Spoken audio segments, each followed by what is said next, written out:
Hey everybody, welcome back to another episode. Today we're reading mentalist Oz Perlman's book, Read Your Mind. You might have seen him on recent NFL events guessing the PIN and phone number of several prominent players. This book is his writing on how to see the cues and character of other people.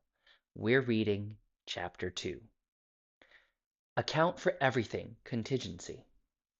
Around 2004, my sister surprised me with an announcement that she was going to run the New York City Marathon. Honestly, I thought the idea was ridiculous, especially as this was before celebrities decided to run marathons, before it became quite mainstream. In the past decade, everyone started running marathons, from Kevin Hart to Carly Kloss to Diplo. Back then, the notion of running 26.2 miles was absurd to me. But the only thing that was more absurd was knowing that my older sister was going to suddenly be better at me than something, and sibling rivalry quite simply would not allow for that. I couldn't get into the New York City race, so instead I signed up for the Philadelphia Marathon. Lo and behold, after a few months of mediocre training, I lined up at the start and went for it. Mind you, it didn't go well. I was crying, not afraid to admit, on full tears, and not of joy at mile 23. But I sucked it up and got it done. It wasn't pretty.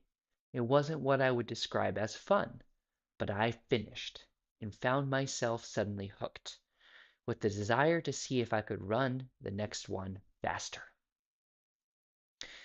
Over the next few years, I went from running marathons to the greater challenge of ultra marathons, which refers to any distance longer than 26.2 miles. Something I learned pretty quickly when I started to run these long distance races is that at a certain mile marker, your mind will try to convince your body, that you can't do it. Your mind will lie to your body.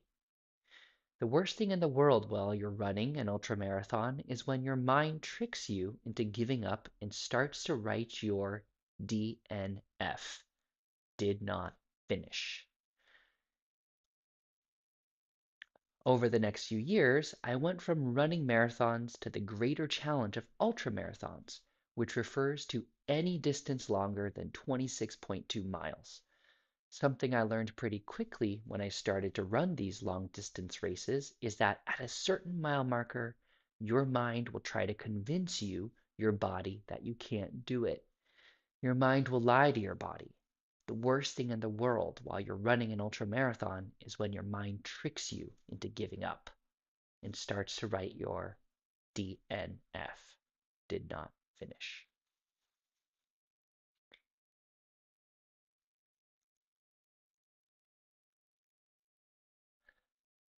A while back, I ran a race called the Keys 100.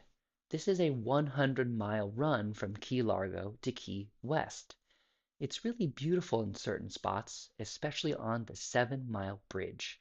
The water all around is crystal clear and brimming with wildlife. The downside is it's hot as hell in mid-May. I've done this race twice, and each time I've had a very rough go. The first year, I got full-blown heat stroke, which is different from heat exhaustion. Heat stroke is extremely dangerous. Your body overheats. In the span of half a mile, I went from running to walking to not being able to stand up. I was slurring my words and I couldn't tell you what day it was or even my name. Because ultramarathons are so grueling, runners typically have a race crew to help along the way.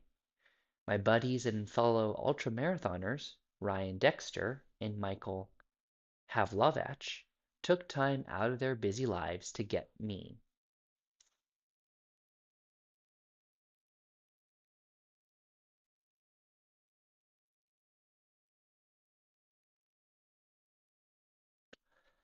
All right, well, thanks for tuning in. This was the start of our stream to see if this would actually work. It sounds like the Elgato Camhum isn't that great at listening to the microphone and continually to notice when I'm saying the right words. And so we'll end the stream for today, and we will tune in for next time. Take care, and until next.